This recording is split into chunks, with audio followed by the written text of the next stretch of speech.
नमस्कार मित्रांनो, मी Hanumant Patil reliable English class Chopda या यूट्यूब चॅनलमध्ये आपल्या सगळ्यांचे हार्दिक स्वागत करतो. मित्रांनो, आज आपण पाहणार आहोत इयत्ता 12वीचा तिसरा धडा, ज्याचं नाव आहे the cop and the anthem. तत्पूर्वी मी आपणास विनंती करतो की याआधी मी the cop and the anthem या पाठाचा मराठी भाषांतराचा व हिंदी भाषांतराचा असे 2 व्हिडिओ अपलोड केलेले आहेत. या पाठाला अधिक चांगल्या पद्धतीने समजून घेण्यासाठी आपण ते 2 व्हिडिओ आधी बघावे अशी मी आपणास विनंती करतो. मित्रांनो, the cop and the anthem हा एक सुंदर लेसन आहे जो ओ हेनरी यांनी लिहिलेला आहे. तुम्हाला खूप इंटरेस्टिंग वाटणारा हा लेसन आहे. तर ओ हेनरी यांनी लिहिलेला आहे. त्यांचा जन्म 1862 म्हणजे 1862 मध्ये झालेला आहे आणि मृत्यू 1910 म्हणजे 1910 मध्ये झालेला आहे. त्यांचं रिअल नेम आहे William Sydney porter. And American writer, ते एक अमेरिकन रायटर आहेत. इज बेटर नोन, त्यांना खास करून ओळखलं जातं बाय हिज पेन नेम, त्यांच्या टोपण नावाने ओ हेनरी. मित्रांनो, मी आपल्याला अगोदरच सांगितलं ओ हेनरी हे त्यांचं टोपण नाव आहे आणि विल्यम सिडनी पोर्टर हे त्यांचं रिअल नेम खरं नाव आहे. He was a voracious reader since childhood, लहानपणापासूनच एक ते प्रगाढ वाचक होते, म्हणजेच वाचनामध्ये त्यांना खूप आवड होती. व्होरॅसियस रीडर म्हणजे काय, वाचनाची खूप मोठ्या प्रमाणात आवड असणारे. हे स्टार्टेड, त्यांनी सुरुवात केली अ ह्युमरस वीकली म्हणजे एक विनोदी साप्ताहिक. वीकली म्हणजे काय मित्रांनो, साप्ताहिक. त्या साप्ताहिकाचं नाव होतं द रोलिंग स्टोन. येतंय लक्षात? He started a humorous weekly the Rolling Stone and आणि व्हेन द व्हेंचर फेल्ड म्हणजे व्हेंचर म्हणजे काय, धाडसी कृत्य, साहसिक कृत्य. कोणतं, हे ह्युमरस वीकली चालू करण्याचं त्यांचं धाडसी कृत्याला त्यांना अपयश आलं. जेव्हा ते व्हेंचर फेल्ड म्हणजे हे साहसाला त्यांना अपयश आलं, ही जॉईन्ड, त्यांनी जॉईन केलं the Houston Post as a reporter. Houston Post इथे त्यांनी रिपोर्टर म्हणून, तसेच कॉलमनिस्ट, कॉलमनिस्ट म्हणजे काय, स्तंभलेखक, वर्तमानपत्रात लिखाण करतात. अँड आणि ऑकेजनल कार्टुनिस्ट, प्रासंगिक व्यंगचित्रकार. तर मित्रांनो, he started a humorous weekly the Rolling Stone, त्यांनी एक गमतीदार साप्ताहिक सुरू केलं, रोलिंग स्टोन या नावाने ओळखलं जाणारं. And when the venture failed, जेव्हा त्यांना या साप्ताहिकामध्ये त्यांना अपयश आलं, he join the Houston Post as a reporter, columnist, occasional cartoonist. त्यांनी हाऊस्टन पोस्ट जॉईन केलं. काय म्हणून जॉईन केलं मित्रांनो, रिपोर्टर, स्तंभलेखक. कॉलमनिस्ट म्हणजे काय, स्तंभलेखक, जे वर्तमानपत्रात कॉलम लिहितात. अँड ऑकेजनल कार्टुनिस्ट, ऑकेजनल म्हणजे काय, प्रासंगिक. कार्टुनिस्ट म्हणजे काय, व्यंगचित्रकार. The story the cop and the anthem is one of O Henry's well known stories. ही जी स्टोरी आहे the cop and the anthem, ही ओ हेनरी यांची एकदम सुप्रसिद्ध कथा आहे. वेल नोन म्हणजे काय, सुप्रसिद्ध. To describe his style of writing, त्यांच्या लिखाणाचं वर्णन करण्यासाठी. पीपल हॅव ऑफन यूज्ड, लोकांनी नेहमी वापरलेली आहे. द टर्म म्हणजे कॉन्सेप्ट म्हणजे संकल्पना. स्माइल विथ टीयर्स म्हणजे आनंदाश्रू. To describe his style of writing, people have often used the term smile with tears. म्हणजे त्यांच्या लिखाणाचं वर्णन लोकांनी आनंदाश्रू किंवा हसताना येणारे अश्रू किंवा आनंदित असताना डोळ्यात येणारे अश्रू, येतं एक लक्षात, अशा पद्धतीने त्यांच्या लिखाणाचं त्यांनी वर्णन केलेलं आहे लोकांनी. विच इम्प्लाईज म्हणजे ते जे दर्शवतं his twisted way of thoughts.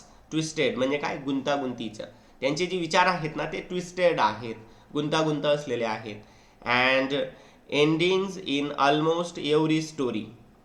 His twisted way of thoughts and endings in almost every story. त्यांचे जे विचार आहेत, येतं एक लक्षात, आणि त्यांच्या ज्या स्टोरीज आहे त्यांची जी एंडिंग आहे ती ट्विस्टेड असते, गुंतागुंतीची असते. आपण असं बिलीव्ह करू शकत नाही, सस्पेन्सफुल असते. म्हणजे आपल्याला वाटतं अगदी त्याच्या वेगळ्या पद्धतीने त्यांच्या स्टोरीचा एंडिंगला घडत असतं. ठीक आहे, बघूया पुढे. इन धिस स्टोरी, या कथेमध्ये द मेन कॅरेक्टर, मुख्य पात्र Soapy, is a vagabond and a person with criminal background. In this story the main character Soapy, या स्टोरीमध्ये मेन कॅरेक्टर आहे मित्रांनो सोपी. He is a व्हॅगॅबॉन्ड. व्हॅगॅबॉन्ड म्हणजे काय, एक भटकणारा व्यक्ती आहे. तो नेहमी एका ठिकाणावरनं दुसऱ्या ठिकाणी, दुसऱ्या ठिकाणावरनं तिसऱ्या ठिकाणी, इकडून तिकडे भटकत असतो. And a person with criminal background म्हणजे काय, गुन्हेगारीची पार्श्वभूमी असणारा तो एक पर्सन आहे. He makes different plans to re-enter the prison as he has no shelter to protect himself from the severe winter.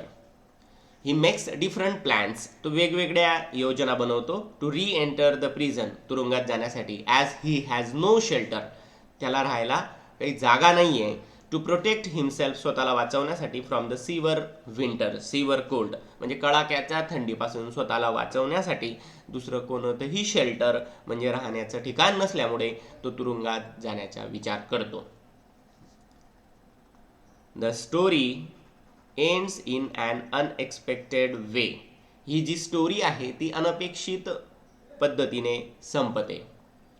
O. Henry has depicted Sophie's futile attempts to get arrested in a very humorous vein. O. Henry has depicted means described. O. Henry यांनी सोफीच्या जो फ्युटाईल attempts आहेत, फ्युटाईल म्हणजे मित्रांनो निष्फळ प्रयत्न, कशाचे, to get arrested म्हणजे काय, अटक होण्यासाठी, in a very humorous way.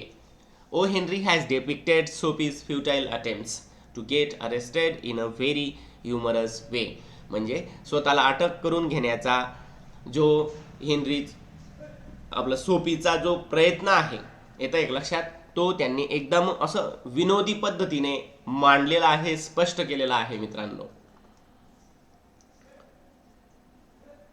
The cop and the anthem is about freedom and confinement. Police आणि प्रार्थना गीत हा जो लेसन आहे तो स्वातंत्र्य आणि पारतंत्र्याबद्दल आहे. म्हणजे फ्रीडम म्हणजे मुक्त जीवन आणि कन्फाइनमेंट म्हणजे काय, मुक्त नसलेलं जीवन म्हणजेच तुरुंगातलं जीवन मित्रांनो. म्हणजे एकाच वेळेस स्वातंत्र्य आणि बंदिस्त जीवन या दोघांचं वर्णन करणारं हे एक लेसन आहे, ही एक स्टोरी आहे. इनिशियली सुरुवातीला सोफी फील्स दॅट, सोफीला असं वाटतं देर इज फ्रीडम, त्याच्यात स्वातंत्र्य आहे. कशापासनं स्वातंत्र्य आहे, फ्रॉम मिझरीज म्हणजे अडचणी आणि वरीज म्हणजे चिंता, इन कन्फाइनमेंट म्हणजे तुरुंगात, इन प्रिझन. त्याला असं वाटतं की तुरुंगामध्ये आपण मिझरीज आणि वरीज याच्यापासून फ्री होऊन जाऊ, म्हणजे अडचणी आणि चिंतांपासून मुक्त होऊन जाऊ जर का आपण तुरुंगात चालले गेलो तर. द नोट्स म्हणजे लय, ऑफ अँथम म्हणजे काय, प्रार्थना गीताचे सूर. नोट्सचा अर्थ आहे मित्रांनो इथे सूर. द नोट्स ऑफ अँथम म्हणजे ते प्रार्थना गीताचे जे सूर आहेत. ट्रान्सफॉर्म म्हणजे बदल घडवतात, हिम त्याला, फ्रॉम विदिन आतून त्याच्यामध्ये बदल घडतो. अँड ही रिझॉल्व्स म्हणजे तो ठरवतो, टू वर्क हार्ड खूप मेहनत घ्यायचा. बघा, तो सुरुवातीला स्वतःला थंडीपासून वाचवण्यासाठी तुरुंगात जाण्यासाठी प्रयत्न करतो. त्याला असं वाटतं की तिथेच आपली थंडीपासून सुटका होणार आहे आणि तुरुंग म्हणजे काय, तर सगळ्या अडचणी आणि सगळ्या समस्यांपासून मुक्तता असं त्याला वाटत असतं. परंतु तो वारंवार खूप प्रयत्न करतो तुरुंगामध्ये जाण्यासाठी, परंतु तो जाऊ शकत नाही. आणि शेवटी प्रार्थना गीत त्याच्या कानांवर पडतं आणि अचानकच तो निर्णय घेतो की आता मला तुरुंगात जायचं नाहीये, आता मी मेहनत करेल आणि मेहनतीनेच पुढचं आयुष्य जगेल.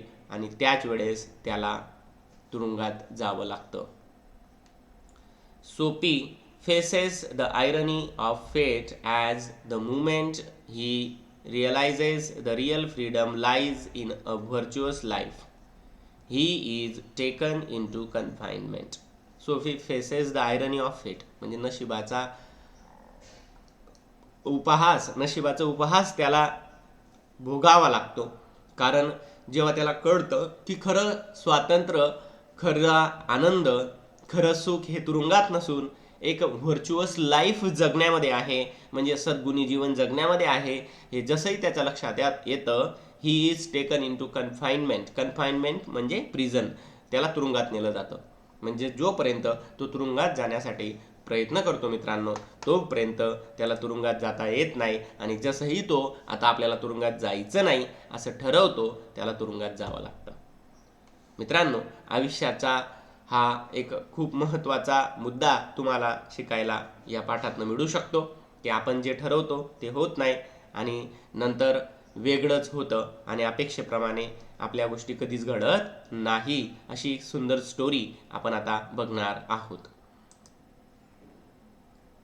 The cop and the anthem. The cop म्हणजे काय मित्रांनो? पोलीस. अँड द अँथम म्हणजे प्रार्थना गीत. The cop and the anthem.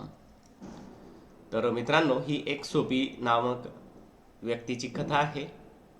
सोपी लेफ्ट हिज बेंच, त्याने त्याचा बेंच सोडला, अँड स्ट्रोल्ड आउट म्हणजे चालायला लागला, of the square and across the level sea of asphalt where Broadway and Fifth Avenue flow together. Sophie left his bench. एक bench होता ज्याच्यावर तो राहायचा, तिथून तो निघाला, and strolled out of the square, आणि चौकातनं तो स्ट्रोल्ड आउट म्हणजे बाहेर पडला, across the level sea of asphalt. Asphalt म्हणजे काय? डांबर, डांबरी रस्ता मित्रांनो. Across the level sea of asphalt म्हणजे काय? डांबरी रस्त्याच्या वरून तो चालायला लागला. व्हेअर ब्रॉडवे, जेथे Broadway and fifth avenue flow together, 5वा अव्हेन्यू आणि ब्रॉडवे एकत्र येतात, तिथपर्यंत तो पोहोचला. अप ब्रॉडवे, ब्रॉडवेचा वर, ही टर्न, तो वळाला, अँड स्टॉप्ड, थांबला, at a luxurious cafe. Up Broadway, he turn and stopped at a luxurious cafe म्हणजे त्या ब्रॉडवे जवळ तो वळाला आणि एका लक्झरियस कॅफे जवळ येऊन थांबला मित्रांनो. त्याच्यानंतर जस्ट मिनिट, पुढे बघा. सोपी हॅड कॉन्फिडन्स इन हिमसेल्फ, स्वतःवर त्याला विश्वास होता. फ्रॉम द लोवेस्ट बटन, सर्वात खालचं button, of his vest upward, कमरेपासून वरचं त्याचा जो कोट आहे त्याचं सगळ्यात खालचं बटन, तिथून त्याला कॉन्फिडन्स होता.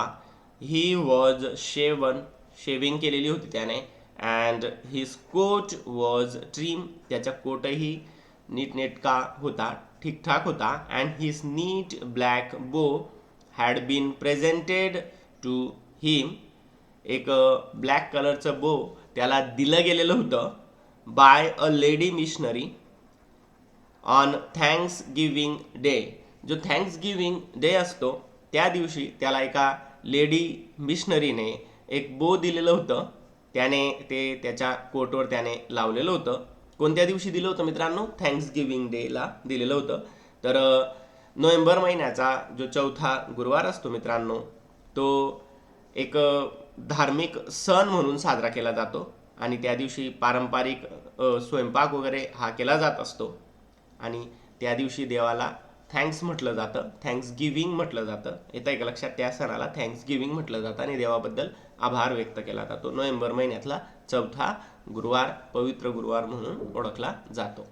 त्या दिवशी एका स्त्रीने त्याला एक बो दिलेलं होतं, ते त्याने त्याच्या कोटवर लावलेलं होतं. तर त्याला स्वतःमध्ये कॉन्फिडन्स होता त्याच्या कोटचा शेवटचा बटनापासून तर वरपर्यंत त्याला पूर्ण कॉन्फिडन्स होता. म्हणजे तो खाली त्याची विचार वगैरे व्यवस्थित नव्हती, तुम्हाला यावरनं हे कळतच असेल. त्याने शेविंग वगैरे केलेली होती, त्याचा जो कोट होता तो नीटनेटका आणि एकदमच व्यवस्थित होता आणि त्याने एका लेडी मिशनरीने दिलेलं जे बो होतं ते देखील आपल्या कोटवर लावलेलं होतं. ते कधी दिलेलं होतं? थँक्स गिविंग डेला दिलेलं होतं मित्रांनो. व्यवस्थित समजून घ्या. इफ ओनली, जर का फक्त, ही कुड रीच, तो पोहोचू शकला, अ टेबल, टेबलपर्यंत, इन द रेस्टॉरंट, रेस्टॉरंटमधल्या, अनसस्पेक्टेड म्हणजे शंका न येता, सक्सेस म्हणजे यश, वुड बी हिज, यश त्याचंच राहील जर का तो रेस्टॉरंटमधल्या टेबलपर्यंत अनसस्पेक्टेड रित्या पोहोचू शकला, म्हणजे त्याच्यावर जर का कोणाला शंका नाही आली तर यश त्याचं होणार आहे. The portion of him that would show above the table would raise no doubt, म्हणजे टेबलचा वर त्याच्या शरीराचा जो भाग आहे तो बघून कोणाला शंका येणार नाही. इन द वेटर्स माइंड, आणि would raise no doubt in the waiter's mind, म्हणजे जो वेटर आहे त्याच्या मनामध्ये टेबलचा वरचा याचा शरीराचा भाग, त्याचा कोट वगैरे, त्याचं ते कोटवर लावलेलं ते बो वगैरे बघून बिलकुल कोणतीही शंका येणार नाही की तो गरीब आहे, त्याच्याकडे पैसे नसतील, असं काहीही होणार नाही. आता मग त्या हॉटेलमध्ये गेल्यानंतर त्याला काय काय मिळणार आहे खायला, किंवा तो काय काय मागवणार आहे? रोस्टेड मलार्ड डक, मलार्ड जातीचं बदक मागवणार आहे तो खाण्यासाठी, रोस्टेड. थॉट सोफी, सोफीने विचार केला. Would be about the thing with a bottle of wine and then some cheese and a cup of coffee and a cigar. येतं आहे लक्षात?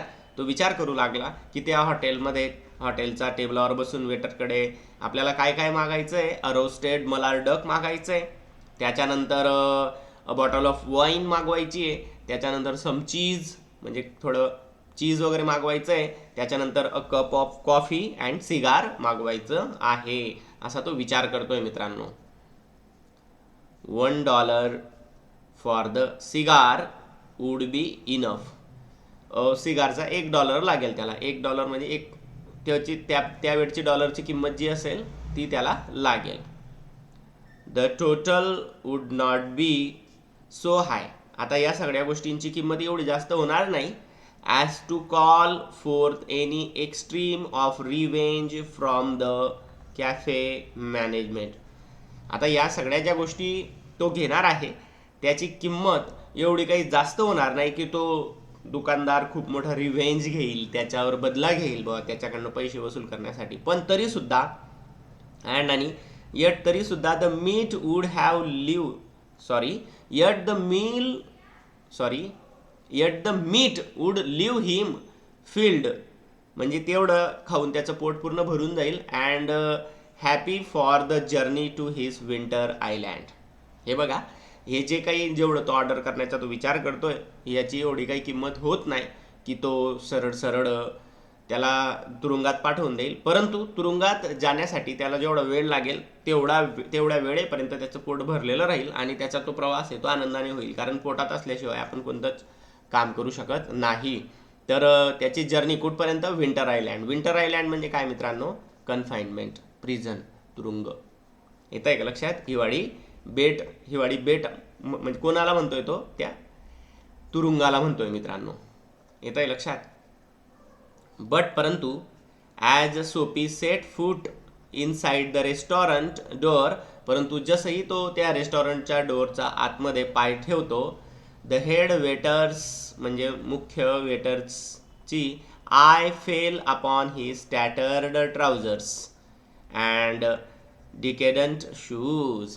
आता त्याचा प्लॅन होता त्या रेस्टॉरंटमध्ये जाण्याचा. त्याला असं वाटलं की त्याचा कोटचा वरचा भाग बघून तर कोणाला शंका जाणार नाही, परंतु खाली त्याची पॅन्ट जी होती ती कशी होती? टॅटर्ड होती, म्हणजे फाटलेली होती. आणि त्याचे शूज कसे होते?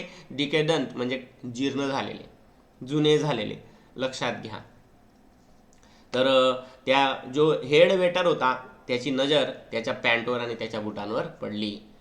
स्ट्रॉंग अँड रेडी हँड्स, त्याचे हात कसे होते? एकदम स्ट्रॉंग होते आणि रेडी होते त्या हातांनी. हँड्स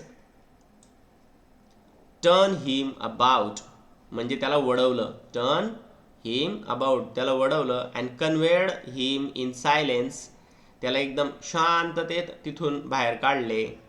अँड हेस्ट म्हणजे घाईघाईने टू द साईडवॉक म्हणजे बाजूला करून टाकले. अँड अव्हर्टेड द इग्नोबल फेट ऑफ मेनास्ड मेलार्ड. येतं आहे का लक्षात? म्हणजे मित्रांनो त्या वेटरची नजर त्याच्या फाटलेल्या पॅन्टवर आणि जीर्ण झालेल्या बुटांवर गेली. त्याने त्याला आपल्या मजबूत हातांनी साईडला केले आणि त्याच्या नशिबातला मेलार्ड या बदकाचा लाजिरवानापणा हटवण्यात आला. म्हणजे त्याला ते मिळणार होतं ते मिळालं नाही. सोपी टर्न ऑफ ब्रॉडवे. आता तो ब्रॉडवेकडे निघाला. It seemed that his root two the coveted island was not to be an easy one. It seemed that असं वाटत होतं his route त्याचा रस्ता to the coveted island. coveted म्हणजे काय? greatly desired island was not to be an easy one. एवढं सोपं नव्हतं तुरुंगात जाणं. येतं एक लक्षात? Some other way of entering the limbo must be devised. devised म्हणजे काय? शोधून काढला पाहिजे. लिंबो म्हणजे काय मित्रांनो? A border place between heaven and hell. म्हणजे नर्क आणि स्वर्ग याच्या मधली जी जागा आहे तिला लिंबो असं म्हटलेलं आहे आणि याच्यासाठी ती काय आहे? तुरुंग. तर तुरुंगात जाण्याचा मार्ग एवढा सोपा नव्हता. येतं एक लक्षात? आणि त्याला त्यासाठी दुसरा मार्ग शोधून काढावा लागणार होता. ॲट अ कॉर्नर म्हणजे कोपरा of 6th Avenue electric lights and cunningly displayed wares behind plate glass made a shop window attractive. At a corner of 6th Avenue electric lights म्हणजे जे विजेचे खांब होते 6th Avenue जवळ तिथे cunningly displayed wears. Cunningly displayed म्हणजे खूप विचारपूर्वकरित्या प्रदर्शित केलेले ज्या वस्तू होत्या बिहाइंड प्लेट ग्लास म्हणजे काचेच्या glass made plate glass made a shop window attractive. म्हणजे एक काचेची एक विंडो होती शॉपची, ती एकदम त्याच्यामध्ये वेगवेगळ्या सुंदर वस्तू ठेवून ती विंडो एकदम अट्रॅक्टिव्ह बनवलेली होती. आता बघा सोपीने काय केलं मग? सोपी टूक अ स्टोन, त्याने एक दगड घेतला आणि डॅश्ड इट थ्रू द ग्लास, आणि त्याने तो दगडाला त्या खिडकीवर काचेच्या खिडकीवर मारून फेकला. Soapy took a stone and dashed it through the glass म्हणजे त्याने दगड घेतला आणि त्या खिडकीवर मारून फेकला. कोणत्या अपेक्षेने? की तो दुकानदार येईल. येतं एक लक्षात? तो शॉपवाला व्यक्ती येईल आणि त्याला तुरुंगात घेऊन जाईल ती खिडकी तोडल्याबरोबर. People came running round the corner. त्या कोपऱ्याजवळ लोक धावत आली. A policeman in the lead आणि त्यांच्या पुढे पोलिसमॅन सुद्धा धावत आला. सोपी स्टूड स्टिल. तो स्तब्ध उभा राहिला. विथ हिज हँड्स त्याचे हात इन हिज पॉकेट्स आपल्या खिशामध्ये हात घालून तो तिथे उभा राहिला. अँड स्माइल्ड हसू लागला at the sight of brass buttons. Brass buttons म्हणजे काय? पोलीस लोकांची असायची. पोलीस लोकांच्या कपड्यांना ती ब्रास बटन असायची. तो खूप खुश झाला की अरे वा आता पोलीस येईल आणि मला पकडून घेऊन जाईल आणि त्या हिवाळी बेटावर म्हणजे विंटर आयलँडवर मला सोडून देईल. त्याचा प्रयत्न होता तुरुंगात जाण्याचा. Where is the man that done that. तो माणूस कुठे आहे ज्याने हे केलं? इन्क्वायर्ड चौकशी केली. द ऑफिसर म्हणजे त्या पोलिसाने. एजिटेडली म्हणजे in a troubled or nervous manner एकदम संतापून त्याने चौकशी केली. कुठे म्हणे तो मनुष्य? Where is the man that done that. असा दगड मारणारा तो मनुष्य कुठे आहे? आता बघा मग सोपी त्याला काय सांगतो. डोंट यू थिंक तुम्हाला वाटत नाही का? That I might have had something to do with it. मी ते काही केलं असेल असं तुम्हाला वाटत नाही का? म्हणजे मी दगड मारला असेल, मी ही खिडकी तोडली असेल असं तुम्हाला वाटत नाही का? सेड सोपी. सोपी म्हणाला विथ अ फ्रेंडली व्हॉइस एकदम मैत्रीपूर्ण आवाजाने तो बोलू लागला. As one grids good Fortune. येतं आहे का लक्षात? तो म्हणजे आपलं एकदम सुदैव आपल्याला आपल्या नशिबात येतंय बाबा. येतं आहे का लक्षात? चांगलं दैव आपल्या समोर येतंय एवढ्या मैत्रीपूर्ण आवाजात तो पोलिसाला सांगू लागला की तुम्हाला माझ्याकडे बघून वाटत नाही का मी तसं काही करू शकतो असं. द पोलिसमॅन त्या पोलिसाने रिफ्यूज नाकारलं. टू ॲक्सेप्ट म्हणजे स्वीकारणं. सोपीला इवन सुद्धा ॲज म्हणून अ क्ल्यू म्हणजे संशयित व्यक्ती.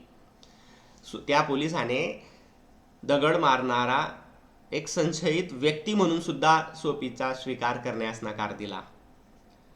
मेन हू स्मॅश विंडोज माणसं जी खिडक्या तोडतात डू नॉट रिमेन, थांबत नाही, टू चॅट, गप्पा मारायला विथ द पोलीस. पोलीस काय सांगू लागला म्हणे, जो मनुष्य खिडकी तोडतो ना, किंवा जे माणसं खिडक्या तोडतात ते पोलिसांशी गप्पा मारायला तिथे थांबत नाहीत. They take to their heels, म्हणजे ते तिथून पडवाट काढतात, तिथून पडून जातात. टेक टू हिल्स म्हणजे काय, पडून जाणे. द पोलिसमॅन, त्या पोलिसाने सॉ अ मॅन, एका माणसाला पाहिलं, half way down the block running to catch a car. बघा, त्याच वेळेस त्या पोलिसाला एका कारच्या मागे धावणाऱ्या माणसाकडे त्याचं लक्ष गेलं, त्या पोलिसाचं, आणि पोलिसाला वाटलं की तोच आहे दगड मारणारा. With drawn club he join in the pursuit.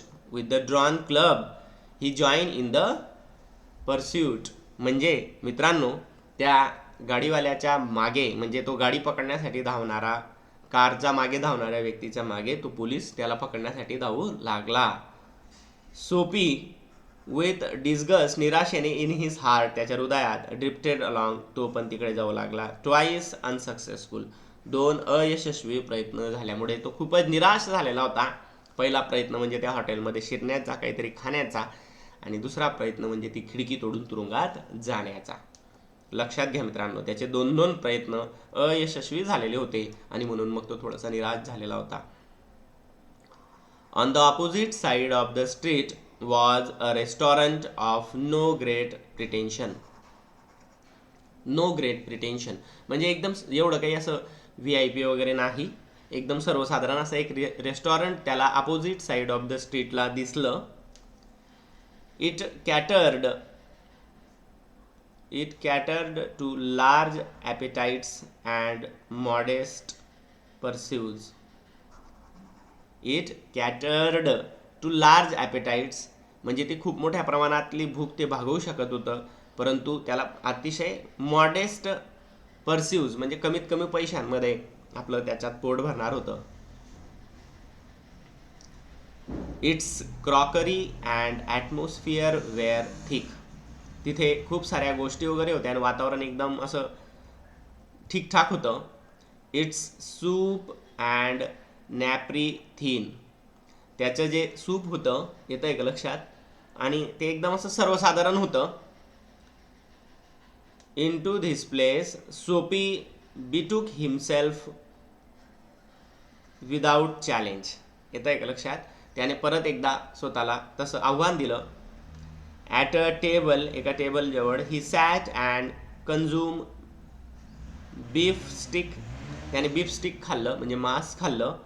नंतर फ्लॅपजॅक्स खाल्लं, त्याच्यानंतर डग नट्स खाल्लं, त्याच्यानंतर पाय खाल्लं.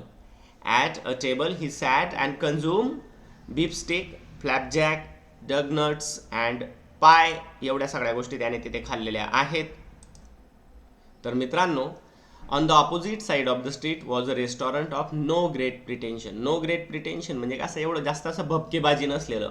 It catered to large appetites and modest purses म्हणजे खूप मोठ्या प्रमाणात भूक असलेलं आणि कमी पैसा असलेलं लोकांसाठी ते होतं. Its crockery and atmosphere were thick. तिथे सगळ्या गोष्टी एकदम अशा घनदाट होत्या, म्हणजे चांगल्या होत्या. Its soup and napery thin. त्याचं जे सूप होतं ते असं पातळ होतं, एवढं खास क्वालिटीचं नव्हतं. इन टू धिस प्लेस सोपी बीटूक हिमसेल्फ विदाऊट चॅलेंज. आता तो स्वतःला बीटूक म्हणजे आतमध्ये नेऊ शकला कोणत्याही आव्हानाविना. बीटूक म्हणजे त्याने स्वतःला आतमध्ये नेलं without challenge. At a table he sat and consume म्हणजे एका टेबलवर तो बसला आणि त्याने खाल्लं. कन्झ्यूम बीफ स्टिक, फ्लॅपजॅक, त्याच्यानंतर डोनट्स. याच्यात जीचा उच्चार नाही होत मित्रांनो, आपण त्याला आपल्या उच्चारानुसार डग नट्स म्हणतो, परंतु आपण त्याचा रिअल उच्चार डोनट आहे. आणि पाय, एवढ्या सगळ्या गोष्टी त्याने तिथे कन्झ्यूम केलेल्या आहेत मित्रांनो, म्हणजेच खाल्लेल्या आहेत. अँड आणि then he told the waiter the fact that the minutest coin and himself were total stranger. म्हणजे छोट्यातलं छोटं नाणं आणि तो हे एकमेकांसाठी एकदम स्ट्रेंजर होते, म्हणजे त्याच्याकडे काहीच नव्हतं. लक्षात घ्या मित्रांनो, then he told the waiter the fact that the minutest coin म्हणजे सगळ्यात छोट्यातला छोटा coin and he himself were total strangers म्हणजे एकदम लहानातलं लहान नाणं आणि तो यांचा एकमेकांशी काही संबंध नव्हता, म्हणजे त्याच्याकडे ते नाणं नव्हतं. म्हणजे वेटरला तो सांगायला लागला की एकदम छोट्यातलं छोटं नाणं आणि माझा काही संबंध नाहीये, म्हणजेच काय माझ्याकडे 1 रुपया पण नाहीये. त्याची बोलण्याची ती एक पद्धत होती. आता बघा तो पुढे काय सल्ला देऊ लागला. नाव आता get busy and call a cop, चल फटक्यात व्यस्त हो आणि पोलिसाला बोलव, सेड सोपी, अँड डोंट कीप, ठेवू नको अ जेंटलमॅन वेटिंग, माझ्यासारख्या सभ्यगृहस्थाला जास्त वाट पाहायला लावू नको, फटक्यात पोलिसाला बोलव. नो कॉप फॉर यू, अरे तुझ्यासारख्या व्यक्तीला पोलिसाची गरज नाही, sed the waiter with a voice like butter cakes, butter cake सारखा आवाजाने तो त्याला बोलू लागला की म्हणे तुझ्यासारख्या माणसाला पोलिसाची गरज नाही. And I like the cherry in the Manhattan cocktail, हे कॉन, येतंय का लक्षात? म्हणजे तुझ्यासारख्या भामट्या व्यक्तीला पोलिसाची गरज नाहीये, असा बटर केक सारखा आवाजात तो व्यक्ती त्याला बोलू लागला. येतंय का लक्षात? बघा आता. Neatly upon his left ear on the callous pavement, येतंय का लक्षात? कॅलॉस म्हणजे काय? हार्ड, व्हेरी हार्ड, एकदम अशी कठीण अशी पायवाट असते पेवमेंट, त्याच्यावर 2 वेटर्स, 2 वेटरांनी पिस्ट, सोपी, पिस्ट म्हणजे काय? फेकून दिलं. ही अराउज जॉईंट बाय जॉईंट, असं आपले एक एक हाड जोडत जोडत तो उभा राहिला. ॲज, व्यवस्थित लक्षात घ्या, as he joint by joint as a carpenter's rule, as a carpenter's rule opens, म्हणजे सुताराची मोजपट्टी जशी एक एक जॉईंटने उघडते तशा पद्धतीने तो त्याच्या एक एक जॉईंट शरीराचा जोडून जोडून उभा राहू लागला. अँड डस्टेड हिज क्लॉथ्स, आणि आपल्या कपड्यांची धूळ झटकू लागला. त्यांनी पोलिसांना नाही बोलवलं, त्याला उचललं आणि पेमेंटवर धाड कशी आपटून दिलं. अरेस्ट म्हणजे अरेस्ट होणं सीम्ड वाटत होतं नाव बट अँड इलिझिव्ह ड्रीम, इलिझिव्ह म्हणजे काय? अप्राप्य, असं भ्रामक स्वप्न, दुष्प्राप्य स्वप्न त्याला वाटायला लागलेलं होतं. म्हणजे स्वतःला अटक करून घेणे खूप मुश्किल आहे बा, खूप अवघड आहे असं त्याला वाटत होतं. द आयलँड म्हणजे ती हिवाळी बेट सीम्ड व्हेरी फार अवे, ते जे थंडीपासून वाचवण्याचे जे ठिकाण होतं तुरुंग, त्याला जास्तच दूर वाटत होतं. A policeman who stood before a drug store, एक औषधाच्या दुकानाच्या समोर एक पोलिसमॅन उभा होता, त्याने 2 doors away laughed and walked down the street, त्याच्याकडे पाहून तो पोलिसमॅन हसत होता आणि पलीकडे चालत गेला. येतंय लक्षात? तर तो वारंवार प्रयत्न करतोय मित्रांनो, परंतु तरी सुद्धा त्याला तुरुंगात जाण्यात यश येत नाही. तर मित्रांनो, एवढ्यावर मी हा व्हिडिओ इथे थांबवतोय. तर आपण पुढचा व्हिडिओमध्ये या पाठाला संपवणार आहोत. तर दोनच व्हिडिओमध्ये पूर्ण पाठ संपणार आहे मित्रांनो. जर का आपल्याला हा व्हिडिओ आवडला असेल तर याला लाईक करा. आपण जर का या चॅनलवर नवीन असणार तर या चॅनलला सबस्क्राईब करा व या व्हिडिओला आपल्या मित्रांमध्ये शेअर करा. थँक्यू.